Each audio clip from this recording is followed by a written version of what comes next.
Connection pipe के अंदर standard size चलता है 12 इंच 18 इंची। 18 इंच का मतलब होता है जनरली हमारी जो एक लात होती है ना, यहाँ से लेके आते हैं 9 इंची की होती है। ये नापने का तरीका मैंने तुम्हें बताया था कभी, देखो ना, ये हमेशा के लिए ध्यान रखना। कभी भी हमने इंचों की बात करनी है तो ये हमारी 1 और 1 इंच, ये 2 इंच 3 इंच है ना, 4 इंच, ये इंचों के लिए नापना है। कभी 9 इंच की बात करनी है तो ये ब्लांत होती है हमारी, ये यहाँ से लेके यहाँ तक, ये 9 इंच। कभी 9 इंच 12 इंच 18 इंच ना चुम नापते हो तो हम यहाँ से यहाँ नाप लेते हैं। यहाँ से लेकर के यहाँ तक हम नाप लेते हैं इसको लगभग 12 इंच है ना। यहाँ से लेकर यहाँ तक ऐसे कर लेते हैं, उंगली से लेकर यहाँ तक 1 मीटर, यहाँ से 1.5 मीटर।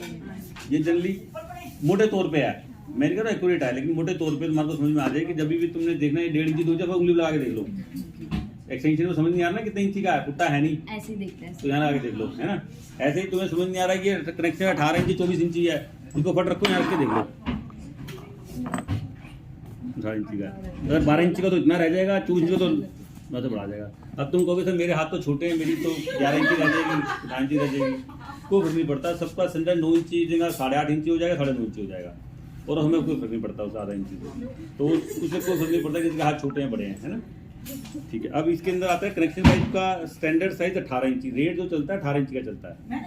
लेकिन अब मैंने इसको डाटा को देखा कि हमारे 24 इंची की सेल भी ज़्यादा है, तो हम इसको मान सकते हैं कि 18 इंची का रेट चलता है। कभी कोई रेट की बात करें तो 18 इंच का रेट देना चाहिए, है ना। लेकिन सेल 24 इंची के कनेक्शन पाइप की भी उतनी ही है। तो जब भी कोई आदमी ऑर्डर दे रहा है तो you can pitch, sir 18 inch के कितने, 24 इंच कितने दे दूं। और अगर कोई तुम्हारे को बोलता है 18 इंच के तो 100 पीस भेज दो, 24 से 10 पीस भेज दो, तो तुम you have to recommend sir इसकी तो बराबर सेल होती है सर 18-24 की तो। या कोई तुमको दे रहा है 18 इंची के 100 पीस, 24 इंच के 500 पीस, तो सर इसकी लगभग क्वांटिटी सर बराबर होती है। 500 मंगाओ मेरे से, आपको तो बिक नहीं पाएंगे। क्लियर होगी बात को। उससे छोटा देता 12 इंची का, और उसके बड़ा साइज होगा तो 30 इंची 36 इंची वगैरह सब आते हैं। क्लियर होगी, साइज के बारे में कहानी क्लियर होगी। दूसरी होती है पाइप के अंदर का कनेक्शन पाइप का ओडी, आउटर डाया, कितना मोटा है ये, है ना। तो वो जनरली 14 mm 15 mm 16 mm ये चलता है, जनरली 15 mm होता है ये, है ना, पाइप का ओडी। फिर आता है कि हमने इसमें नट कौन सा लगाया हुआ है, ये ब्रास का, एसएस का। फिर हम ये कहते हैं कि ये पंच कैसा है, ये वाला ऊपर का, ये जो पंच कर रखा है ना हमने पाइप को, ये इनर कैसी है ना, ये सब स्पेसिफिकेशन है इसकी। आपको सस्ता करना है, मैं कल को इनर थोड़ी हल्की कर दूं, क्या पता चलेगा उसे। पाइप का ओडी आधा में डाउन कर दूं, क्या पता चलेगा। अब ओडी मैंने डाउन भी नहीं करा, मैंने आईडी बढ़ा दिया, तो क्या वॉल थिकनेस कम हो जाएगी ना उसकी, तो भी भाई सस्ता कनेक्शन सस्ता हो जाएगा। मैंने 18 इंची साइज नापना तुम्हें बता दो दिया, 18 इंची कहाँ से कहाँ तक है। 18 इंची यहाँ से यहाँ तक भी होता है, 18 इंची यहाँ से, पाइप तो एक्चुअली यहीं से यहाँ तक की है ना। अब मैं 17 इंची पाइप काटूंगा, आधा नट लगा के 18 इंची हो गया नट से यहाँ तक, अब मैं 18 इंची ये भी गिनवा दूंगा। एक आदमी जो पाइप 18 इंची काट रहा है उसका 19 इंची कनेक्शन पाइप होगा। क्लियर होगी बात, है ना। तो ये तो होगी कनेक्शन पाइप की। कनेक्शन पाइप का पर्पस कहाँ लगता है, कहाँ है, किसी भी 2 पॉइंट को कनेक्ट करने के लिए। जैसे एंगल वॉल, और वो पॉइंट भी फ्लेक्सिबल है, मतलब पॉइंट कहीं का कहीं भी, दीवार ऐसे भी उसका थोड़ा ऊपर नीचे दाएं बाएं इधर कहीं भी हो सकता है वो, तो इसके लिए कनेक्शन इस्तेमाल होना है। अगर वो फिक्स पॉइंट होगा एक पॉइंट से दूसरे पॉइंट तक, तो हम सीधा ब्रास का पाइप, कॉपर का पाइप भी लगा सकते थे, सीधा हम जीआई फिटिंग एल्बो जो नहीं pipe, PVC CPVC pipe GI pipe से जोड़ सकते थे। लेकिन हम कनेक्शन पाइप भी क्यों इस्तेमाल कर रहे हैं कि वो फ्लेक्सिबल है, हमें नहीं पता कहाँ होगा वो पॉइंट, थोड़ा ऊपर नीचे हो सकता है ना। तो जनरली कनेक्शन पाइप को इस्तेमाल करा जाता है 2 पॉइंटों को कनेक्ट करने के लिए, पानी को ए पॉइंट से बी पॉइंट पर ले जाने के लिए, जिसकी पोजीशन पास तो है लेकिन कहाँ है हमें नहीं पता, कहीं भी हो सकती है। फ्लेक्सिबल, इसलिए फ्लेक्सिबल कनेक्शन वर्ड का इस्तेमाल किया जाता है। जनरल यूज वॉशरूम के अंदर कहाँ है इसका, जनरली जो पीवीसी सिस्टम लगती है, सिस्टम के अंदर पानी भरने के लिए एक साथ में एंगल वॉल की होती है दीवार लगी है। अब सिस्टम छोटी है, बड़ी है, आगे है पॉइंट, पीछे है, हमें नहीं पता ना कहाँ आएगा सिस्टम, कौन सी लगाएगा आदमी।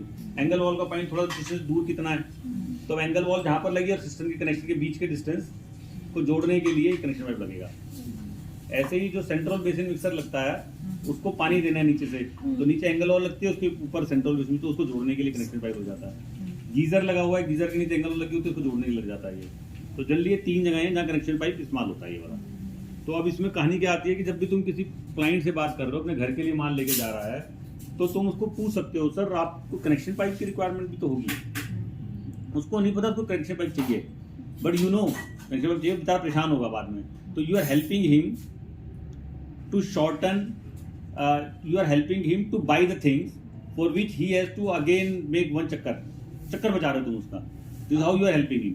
तू अपना कनेक्शन पाइप नहीं बेच रही उस वक्त, तू उसको हेल्प कर रही है कनेक्शन पाइप, और बड़ा खुश होगा वो, अरे हाँ मैडम आपने बता दिया, तुम्हें दोबारा आना पड़ता. अंडरस्टैंड? तो यही फर्क है सेल्स करने में और सेल्स कंसल्टेंट होने में. तो हमें सेल्स कंसल्टेंट होना है, सेल्समैन नहीं बनना. समझ में आ रहा है आपको? अब कनेक्शन पाइप के अंदर जो हमारे कनेक्शन पाइप हैं, हमने मोटे तौर पे दो उसमें सेग्रीगेट कर रखा है. One is called PVC connection pipe, one is SF bread connection pipe. SF bread का मतलब हुआ जिसमें आउटर डायमीटर एसएस अंदर ईपीडीएम है और उसके ऊपर हमने एसएस की कवरिंग चढ़ा दी, वायर मैशिंग कर दी. और जो पीवीसी वाले पीवीसी के अंदर आ गए. अब हम पीवीसी की बात कर रहे हैं. पीवीसी के कनेक्शन पाइप के अंदर हमने 4 तरह के पाइप रखे हुए हैं.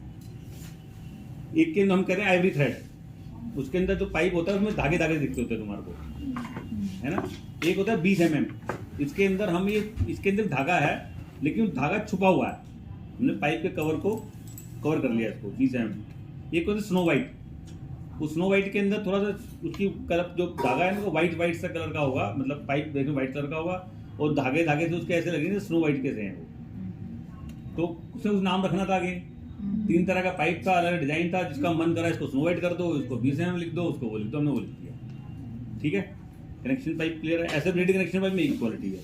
ऐसे ब्रेडी कनेक्शन क्वालिटी को जो हमें उसको पिच करना होता है तो स्पेसिफिकेशन लिखते हैं. आप खुद सोचो, अगर ये ऐसे ब्रेडी कनेक्शन पाइप है, मान इमेजिन कर लो, है ना. अब मुझे किसी को बताना है ये कैसे करना है, तो मैं क्या करूँगा, भैया लाइन कितनी है, मोटाई कितनी है, नट के बारे में बता, नट कैसा है, भाई ये बताइए इनर कैसा लगाया है, भाई ये पंच बता कैसा है, भाई जो अंदर ट्यूब लगा रखी है वो कैसी है, भाई ऐसे बता दे. अच्छा कि जो वायर मैशिंग कर रखी है तेने, वो वायर जैसे रस्सी नापते हैं, रस्सी जो बुनते हैं, खाट पे बुनते हैं, चुटिया बनाते हैं, चुटिया. तो एक तो होते हैं 10-10 बालों की चुटिया बनाई, एक ने 50-50 बालों की चुटिया बनाई, 3 नीले बनाते हैं ना, तो उसको बुन के तो बनाते हैं ना.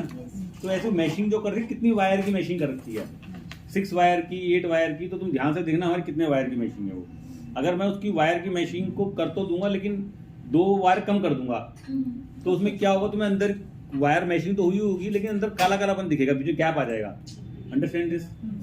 लेकिन हमारे ऊपर ध्यान से देखो, जो वायर का गैप नहीं दिखेगा तुम्हारे को, पूरी चकड़ी होगी वो, काला गैप नहीं दिख रहा, क्योंकि हमने उसमें 6 वायर मैशिंग कर रखी है. हम 6 वायर एक बार में उठाते हैं और उसको मैशिंग करते हैं. मैं झूठ भी बोल सकता हूँ, तुम नाप लेना उसके अंदर कितना है, एग्जैक्ट कितना है. ठीक है, तो फिर वायर की थिकनेस कितनी है, क्लियर है. तो ये मैं जो तुम्हें बातें बता रहा हूँ, हो सकता है कि तो दूसरा कंप्यूटर वो भी सब कुछ दे रहा हो ये, लेकिन वो बता नहीं रहा. तुम बताओगे तो तुम्हारे प्रोडक्ट में यह उसमें नहीं है. द पॉइंट इज कि ये नॉलेज देने से ही तुम्हारे प्रोडक्ट में ये स्पेसिफिकेशन है. जो बता रहा है उसके में है, जो नहीं बता रहा उसके में नहीं है ये बातें. ये अंडरस्टैंड दिस? ये कोट बहुत गर्म है, सबको पता है गर्म है, लेकिन उसका कोट गर्म है जो कह रहा है ये बड़ा गर्म है, इतने डिग्री पे भी काम करता है, इससे डाल के देख अंडा रखा गर्म हो गया यहाँ पर, और ये हो गया जो डेमोन्स्ट्रेशन कर रहा है, तो उसका कोट गर्म है. बेचारा दूसरे का भी उतना ही गर्म है, लेकिन वो चुपचाप कोट दे के आगे बता नहीं रहा, तो उसका कोट ठंडा है. तो जितना उसको डिस्क्राइब करो, और डिस्क्राइब भी तुमने तभी करना है जब वो डिस्क्रिप्शन लेने के मूड में है. अंधे को सड़क पार करानी है, जिसको सड़क पार करवानी, जिसको जरूरत है, जो करना चाहता है, जो प्यासा है उसको पानी पिलाना है. अगर तुम बगैर प्यासे को पानी पिलाते रहोगे, चाहे उसमें चीनी भी घोल लो, कुछ भी घोल लो, वो कहेगा बेकार है, बेकार है, बेकार है ना. तो तुमने ज्ञान भी उसी को देना है जो ज्ञान लेने के मूड में हो. और अगर मूड में नहीं है तो तुमने उसको रिसीविंग मोड में लाने के तरीके हैं कि first you have to put him in receiving mode, कि वो तुम्हारे ज्ञान लेने के मोड में आए, तब ज्ञान दोगे, ज्ञान लेगा. जो तुम्हें मैं ज्ञान दे रहा हूँ अभी, तुमने मेरे से मांगा, तब मुझे बता दो, तो तुम your in the mode of receiving ज्ञान, तो तुम मेरी बात सुन रहे हो आधा घंटा. और अगर मैं अभी जैसे वंशिता को रिसीविंग मोड में नहीं थी ये, तो उसको बासी आ रही थी वंशिता को, क्योंकि रिसीविंग मोड में नहीं थी ये वाली. तेरे को इंटरेस्ट आ रहा है क्योंकि यूवर इन रिसीविंग मोड. बात समझ में, दोनों फर्क समझ में आ रहा है. तो क्लाइंट को रिसीविंग मोड में लाना जरूरी है. अगर रिसीविंग मोड में लाओगे, फिर तुम बताओगे तो सुनेगा, समझेगा, एब्जॉर्ब करेगा, और उसका असर होगा. और अगर रिसीविंग मोड में नहीं है तो वही ज्ञान तुम्हारे को बैकफायर करेगा. तो मैडम ज़्यादा ज्ञान मत दो मुझे, तो रेट बताओ, कितना भाव बताओ, बस ये मुझे सब मालूम है, मुझे जो तुम मुझे बता रहे हो. अंडरस्टैंड दिस पहली बात है ना। और कोई क्वेश्चन सर वारंटी है? हेल्थ फॉसेट की वारंटी 1 साल की हमने अंदर थी ना। क्या चीज 1 साल की वारंटी देनी है